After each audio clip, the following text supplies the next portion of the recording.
Well, I want to wish all my listeners a happy new year as we are now officially in 2022. Today on The Dead Life, my guest is one of your favorites and mine, Tom McMullan. We both read a woman named Brianna. When I read her, she seemed lost, very sweet, but lost. So I wondered if Tom could see her karma in her chart to help her to better understand how she could turn her life around. You can follow me on Instagram at Medium Allison or on my Facebook fan page. You can check out my videos on YouTube and see me live in Dallas, Texas on February 12th. Tom, welcome back. Thank you. Happy New Year. Happy New Year. Yeah, we're going to be talking about that later, just you and me. That'll be fun. So let's get right into Brianna and what we both saw in her energy, because the reason we were looking at her energy is she seemed very lost to me. Yes. And I felt at the end of the hour reading that I did for her, I brought through her grandmother, and I also, there were a lot of life questions. Mm-hmm. And it seemed to me at the end she had opened up, and I really enjoyed talking to her, but I still, with her being a Pisces, felt as though she may not be actionary on the advice I was giving her. Right. So I wanted to reinforce it and maybe take a shot that we could help her change her life. Well, I did my best to reinforce why things sure were the way they were and Yes. how she's trying to struggle with it. Right. Okay. Well, there were a lot of questions. She had questions about her career. Yes. Was one of the areas that we were talking about. And around her career, I kept seeing her needing to do, she was trying to be a jack of all trades, but not a master of any, sort of Correct. a situation.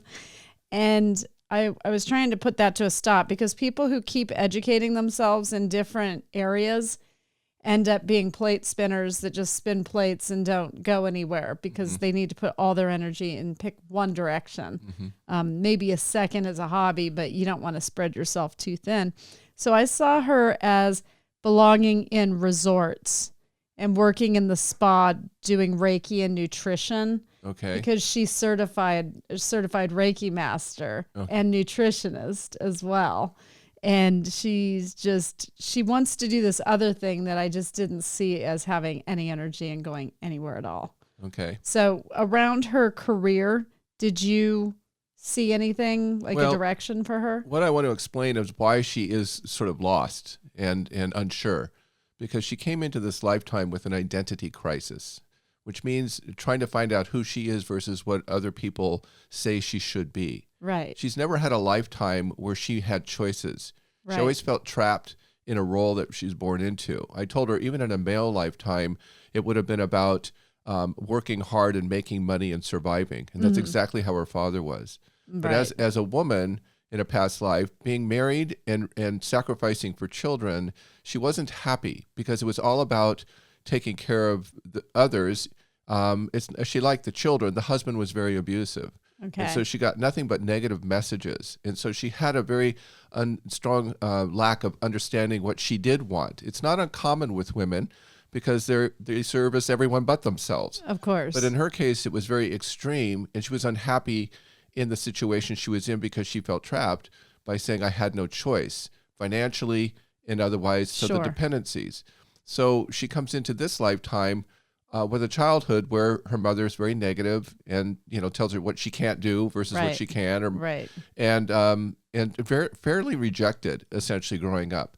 And I laughed because I told her when she was a little girl, being the little Pisces, she wanted to do everything. She wanted to, dance and sing and teach. And she was a Pisces. Right. So it made sense to me because her Pisces energy is in the house of Leo. So she wants to perform and generate creativity. Sure. So, but she kept gravitating toward things that were more practical.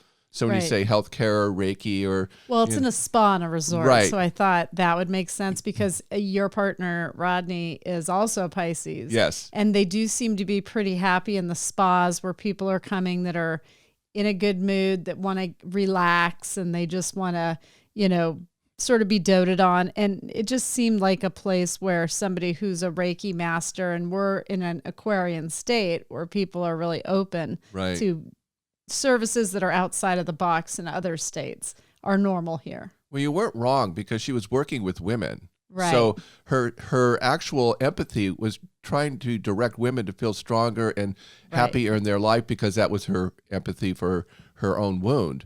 Right. But I found an irony in that. She wanted to help women who had just given birth. Right. But one of the issues she was having herself was issues around getting pregnant. Yes.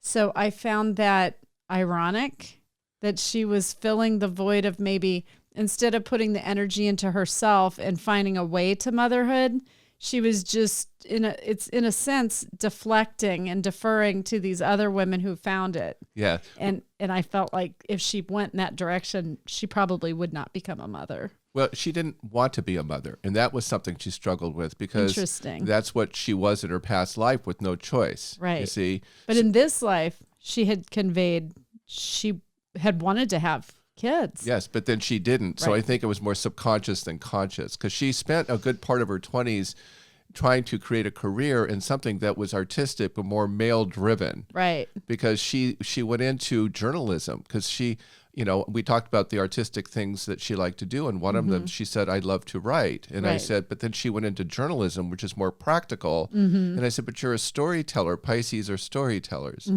And so, she still hasn't done that. But people that have an artistry in their nature tend to want to do a lot of things, but never land on them in discipline. Right. So she's responsible for everyone else but herself. Right. So she'll work up to a point and go, I don't want to do this anymore because I feel like I have to, or it's not for me, it's for someone else. And she's afraid to do something for herself. I know. And that's what was concerning me the most for her is that she won't do this for herself and be stuck in the little town that she lives in. That was another issue that I found in the reading. She's living in the wrong place. Well, she is. She was planning on moving. She needs to absolutely do that. One of the things, and I was wondering if you saw this in like her relationships, she seems to have a husband that they seem to have a loving relationship, but he is a Libra. Is it ironic that Libras and Pisces tend to be drawn to each other, right? Yes. No. So it almost seems like he wants her to lead sometimes, but he wants to have the last say, and she wants him to lead, but she wants to have the last say. So they're not going anywhere. Her relationship profile in this lifetime, she's going to have someone who's very abusive to her, like she was in the past. Right. And she did in her late 20s. Then she met the person she's married to, who has the same storyline she does. Because I talked about, he's a Libra, he's probably very social. And she goes, no, he's not. And I go, is he happy doing what he's doing? And she said, no, he's not. Right. Both of you are drawn to your wounds in your relationship.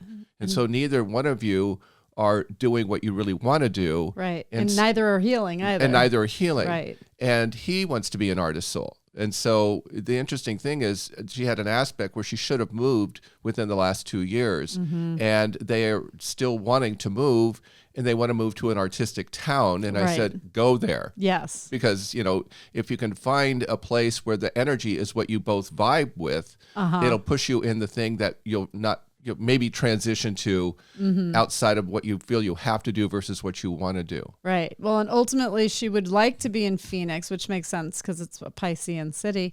But because everybody and their father has moved here since COVID, it's driven the prices through the roof. So she can't afford it. And so I said I could see, she had mentioned Tucson, and this is before I knew she was certified in Reiki and nutrition. And when she said Tucson, I said, okay, you want something that's a little bit of a smaller town. I get that, but it's Aquarian.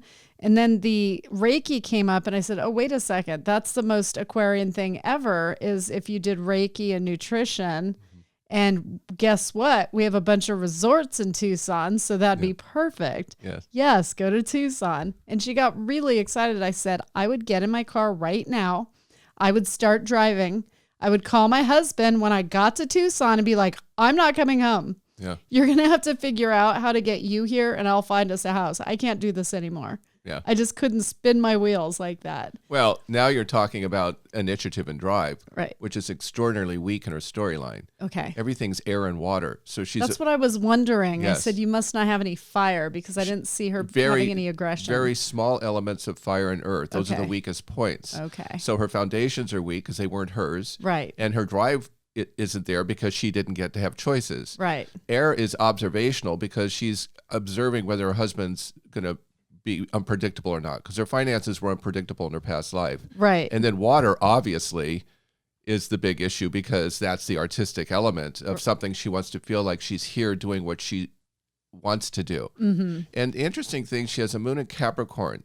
That's a very hard combination to have your emotions restricted in the sign of Capricorn, Right. with your nature being water. So Capricorn represents form, Right. and Pisces represents water. She's never been in the right form of her water. Okay. So she's looking for the form. I like that explanation on how you would read those two signs together. Yes. That's very good. Yes. But interestingly enough, she's got a Libra rising, and she married a Libra. So she's got a social ability with people, very, Right. but she's got a Cancer running her career house, which is to be motherly and see. helping others, which Right. is why she was working with women. Right. Why, she seems to go in those. And by the way, going into Reiki and anything in the health industry is the other side of Pisces. Right.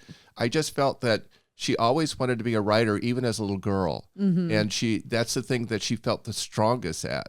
And so I said, you don't throw the baby out with the bathwater, but Right. at the same time, you can do two things. Right. And so you're not going to. I would say do that as a hobby. That's though, what on I the side. said. Okay. Yeah. I said, give yourself permission Right. and time to develop that. Of course. While you're doing something that helps other people, because you want to do that too.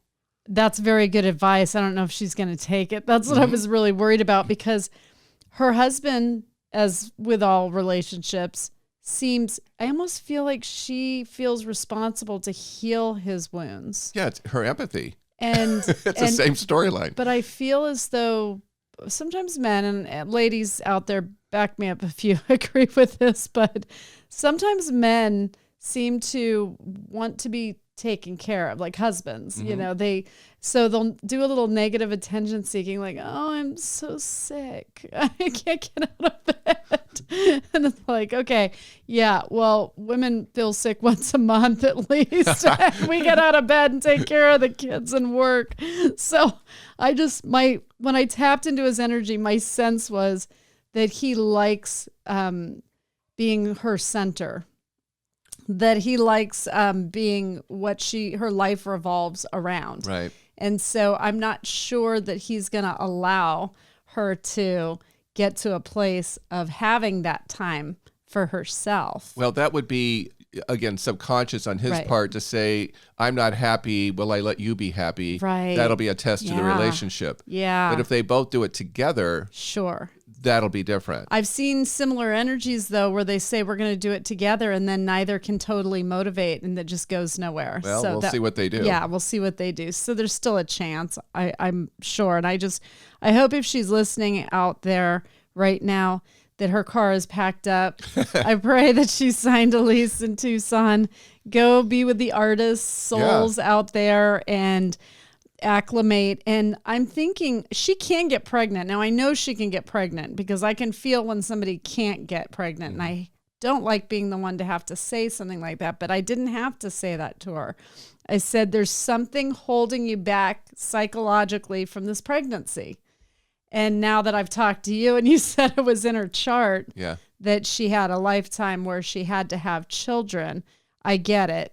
That she was almost saddled by the children. The thought of it at a subconscious level Right. is, I'll be trapped again. Right. I won't get to discover me in this lifetime. Yeah, that makes a lot of sense. It's true for a lot of women. In her Right. case, it was very strong just by her choices. Right. So, Okay. she thinks she's supposed to want children because that's what women are told anyway. And her storyline said that this is what you're only allowed to do and be. And this lifetime, and her mother didn't want to be a mother. That's why she was a horrible mother. I have to say, being a woman, originally I didn't plan on having kids. I wasn't the little girl that grew up thinking, oh, I'm going to have a bunch of kids and that's what my life's going to be. Now I was going to have a penthouse in Manhattan and I was going to be a high-priced lawyer. So that's what I was going to be.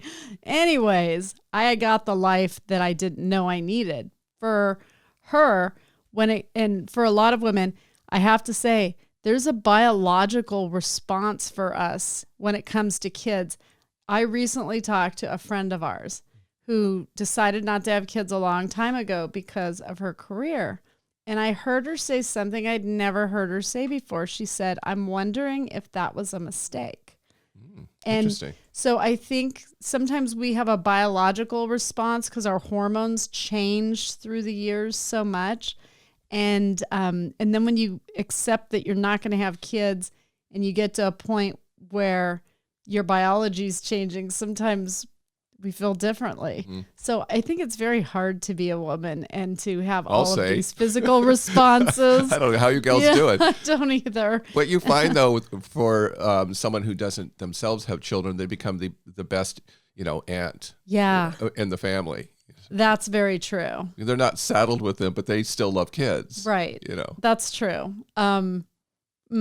So I was just surprised to hear that from her. So I do hope that Brianna has an opportunity to, maybe even if she chooses it and chooses not to have her own biological child, maybe adopt a child down the road after she's manifested some of her dreams. But with women, we also come with an expiration date when it comes to having our own kids. Well, when it comes to having our own kids, I mean, you guys, life itself, you guys can be 50, and I think a kid sounds good now. Yeah, it's like we don't really have that option. It's like you've got to be thinking in your 20s and 30s. Right. Fortunately for me, Joe and I just had a really good time together and didn't plan much, and it just worked out. Yay! Yeah. So in the mediumship portion of the reading that I did with her, she wanted to hear from her grandmother. Mm-hmm. And that usually means that their grandmother was their soft mother figure. The one that was made them feel better, that they felt connected to. Maybe even on a soul level, maybe they were their mother in another life, and that's the connection. So when I brought the grandmother figure through, she came through at the age of 23, which was great. And she was talking about how much fun she was at that age and how great she looked. And often they do talk about how great their legs look, which I love. They're like, I could wear dresses again. It's like, yay.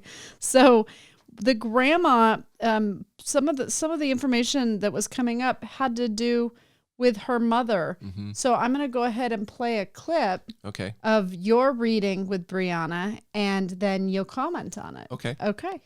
What were your mother's messages to you growing up?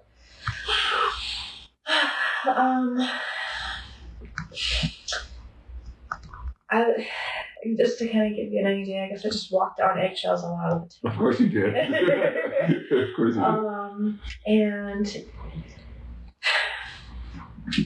I realize a lot of, I definitely understand that my mom has a lot of her own trauma, and my grandparents have their own trauma. I mean, I see the trauma. Well, yeah, because it's a story that goes through the lineage of the people you choose to be around. Yeah, yes. And it's just, I see all that trauma coming down, so I get it. But, I think she had very low self-esteem, and I think when she had me, I just remember she never said anything positive about the pregnancy, never said anything positive about my child. Right. I was always the miserable baby, she said, because I cried, because I needed something. Anytime that I had an emotion, it was, told that I shouldn't feel a certain way. I shouldn't. Yeah. Negating your emotions. Yes. Wasn't allowed to hug or touch people. She was like, stop touching me, stop hanging on me. Yeah.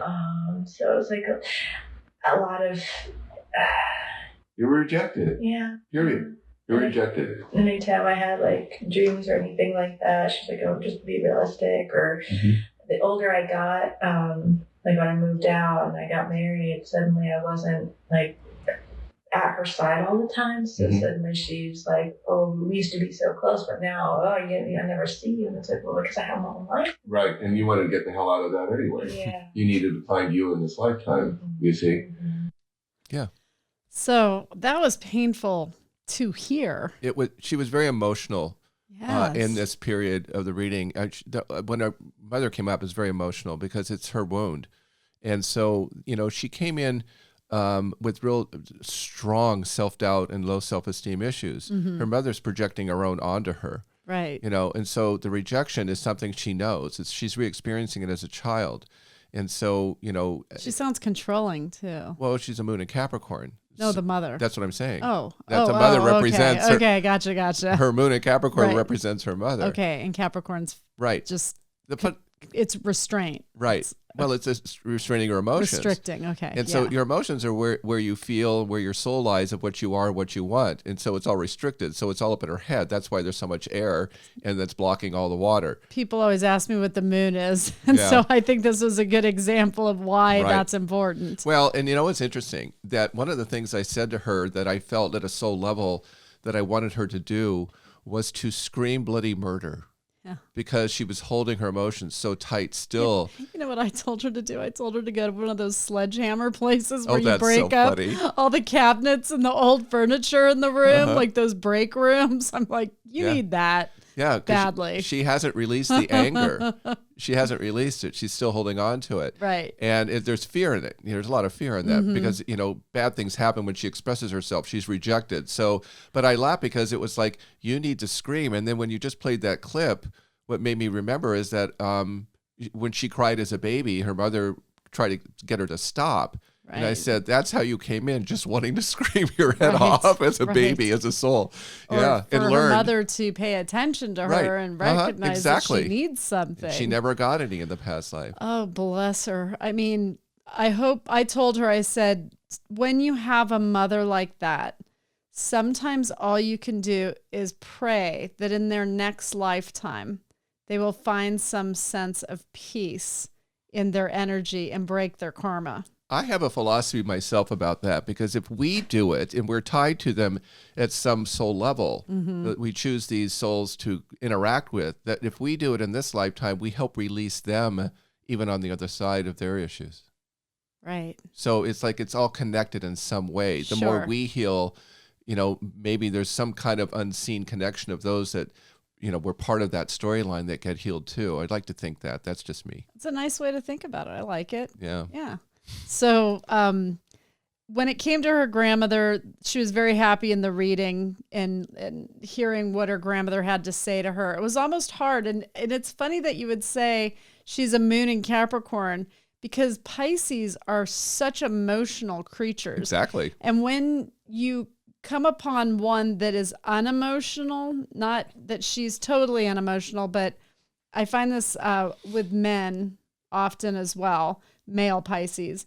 If they have like a moon in Capricorn or something of that nature, they do show restraint and they do move towards a practical career rather than the creative.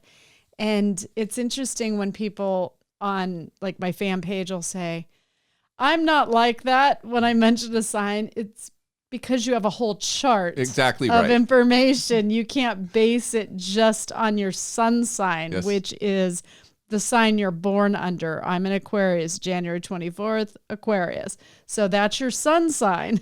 And I just think that's important for people to understand that you have to have your whole chart run. It's not just that one sign. Well, it's funny because people say I don't have my birth time. And I said I can do readings without it.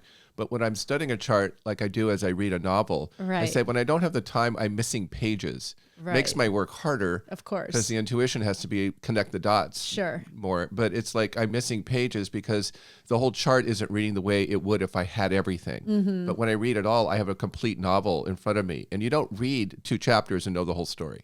You have to sit there, and it takes me 2 hours to do that. Right. That makes total sense. So hopefully you being able to talk to her about her mother and those wounds will help her to get where she needs to be. My sense was if she ends up having a child, she'll become the mother she didn't have. Usually that happens. It'll heal the wound. Yes, that'll happen. So, and in a case when a woman doesn't have a child, I talk to her to say, if you did have a little girl, what will your messages be to her? And they're the things that she wants that she isn't doing herself. Right. And they'll save somebody else, but often won't save themselves. Exactly. Okay. But we're going to hope that Brianna does do that.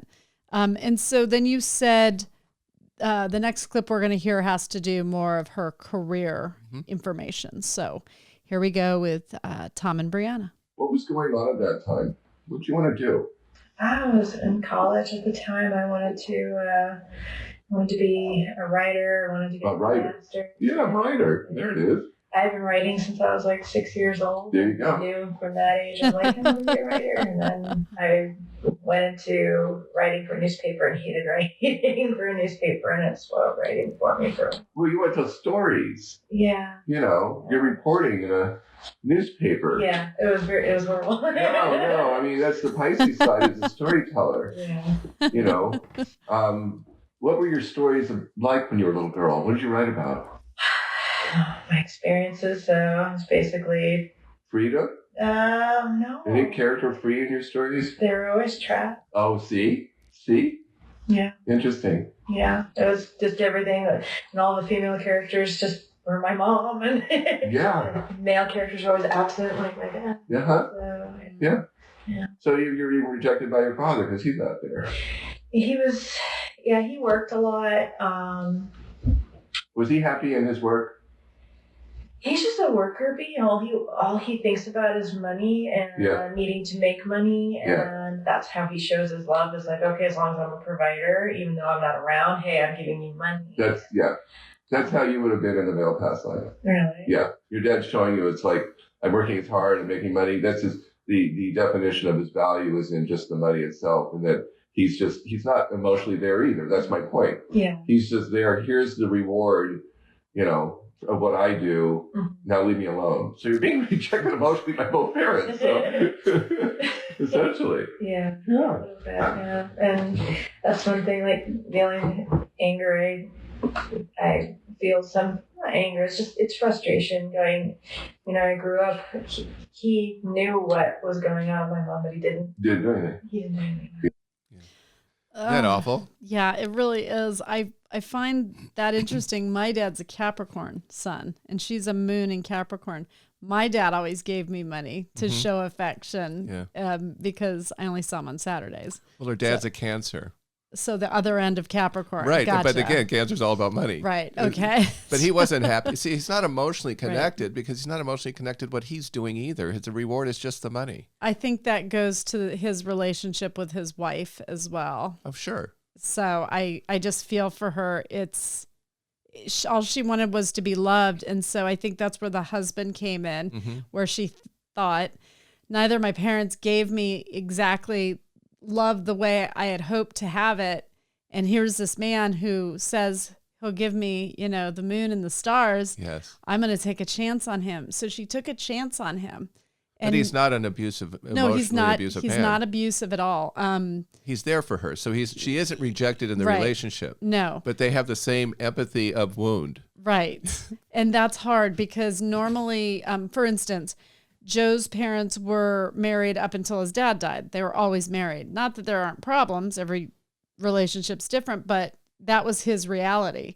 Mine was my mom was married 5 times by the time I was 18. So he was able to be my anchor because he didn't have that wound. But she and her husband both have that wound. So I wonder how that's an evolution of soul that would have to happen.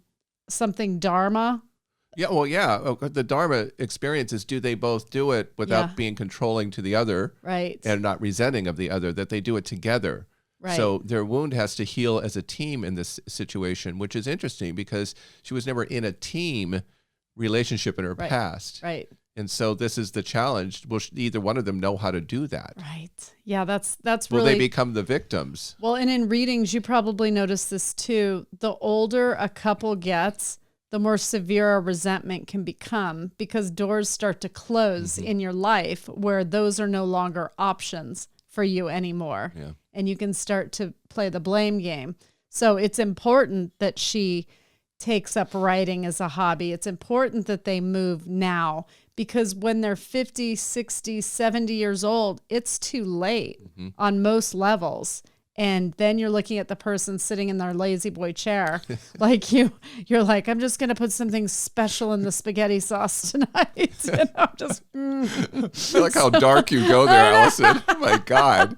I see it in the readings I do, though. I've seen it for 20 years. I'm the one these people talk to, and they tell me these things. Yeah. And it's just, I have to have a stoic face, listen to them. That's my job. Sort the information, as you know, and give the best advice I can give. But that doesn't mean there aren't people twisting in the wind feeling like, it's all lost. They've lost all, you can't go back in time.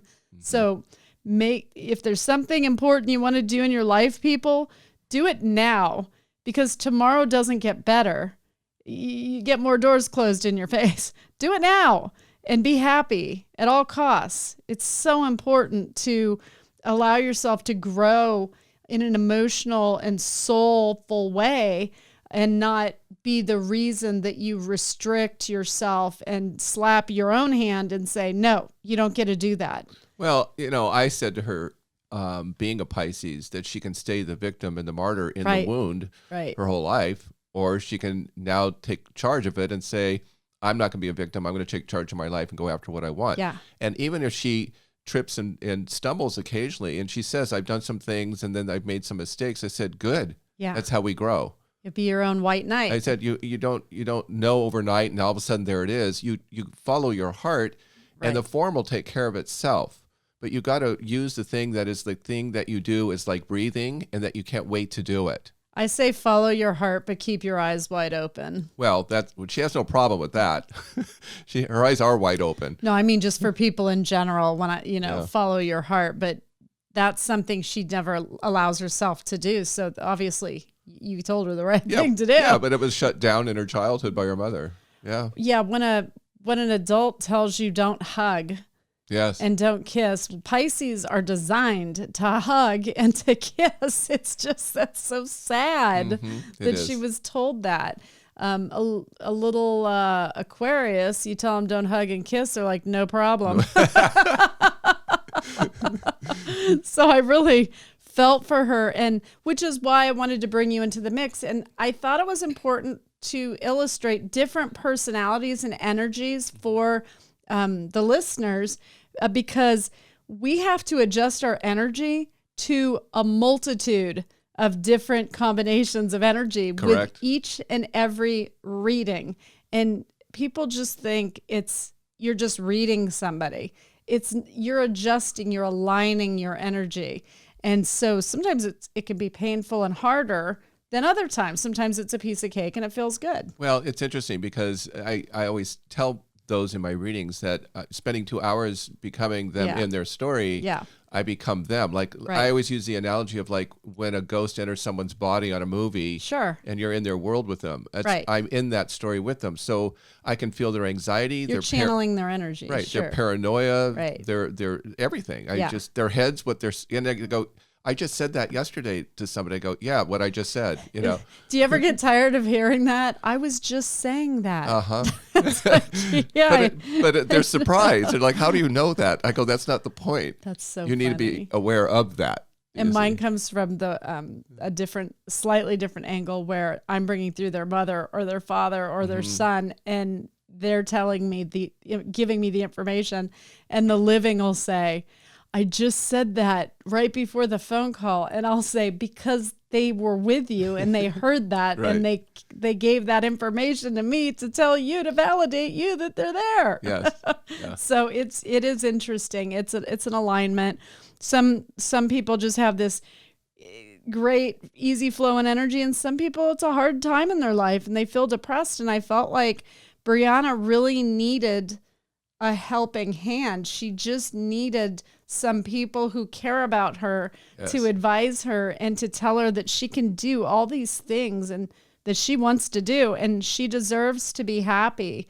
She deserves to have the life she wants. And I hope and pray that she believes what we said and believes in herself enough to get in the car, pack it up, and move. I think after you and me and I know we tag teamed for a reason, though. I'm like, I can't do this by myself, because I was giving her some heart crushes in the reading, like trying to get her where she needed to be. And at the end, I felt like if I hung up that phone without arranging this with you, that I was only 50% there. I felt like she needed to come another 50% where she hears it from two impartial people that are just, we have no skin in the game. We don't know her. I wouldn't recognize her on the street. You know, Right. It was on the phone that we did the readings, and at least I did. I didn't know if did you read her in person? I read her in person. Oh, Yeah. well. So it was even stronger, the yeah, emotion. for sure. And I talked a lot in it because she was so afraid to express herself, Mm-hmm. and there was so much emotion that was so bottled, and I kept feeling it. Yeah. But I go, you should have moved to Tucson in the last year. So get your, husband and you guys get down there. Yeah. Well, you told her the right thing. I told her the same thing. Yeah. I hope she is able to kick it into high gear and get it done. It's a new year. That's what this is all about. This is Karma 4. This was for Brianna, but this is everybody out there's opportunity to turn it around. Read my January forecast because Ooh, I it tells can't you wait. that's exactly where we are at the beginning of this new year. Go to tommcmullan.com and check out his January forecast. Yeah. And anything else you want to learn about the marvelous Tom. So thank you so much for being on the show. Again, you're one of our regulars and favorites. Thank you. Happy New Year, because I didn't get to see you until today. I know. I just got back from the snow country. So I yeah. know. That's why I'm making some spaghetti and meatballs for us. Oh, good. Thank you. You're welcome. So I also wanted to say to the callers, call in the 1-802-DEAD 811-802-332-3811. Call in with memorable Valentine's Day memories with someone you love, someone who's passed. I want to share some of the beauty of the love stories around Valentine's Day with the listeners. So if you want to memorialize somebody you love, that's your soulmate, or that you just had this incredibly beautiful Valentine's Day together, or you got a sign on Valentine's Day after they passed, we want to hear your story. 802-DEAD 811-802-332-3811. I'm Allison Dubois. This is The Dead Life. And to all of my believers out there, don't stop believing.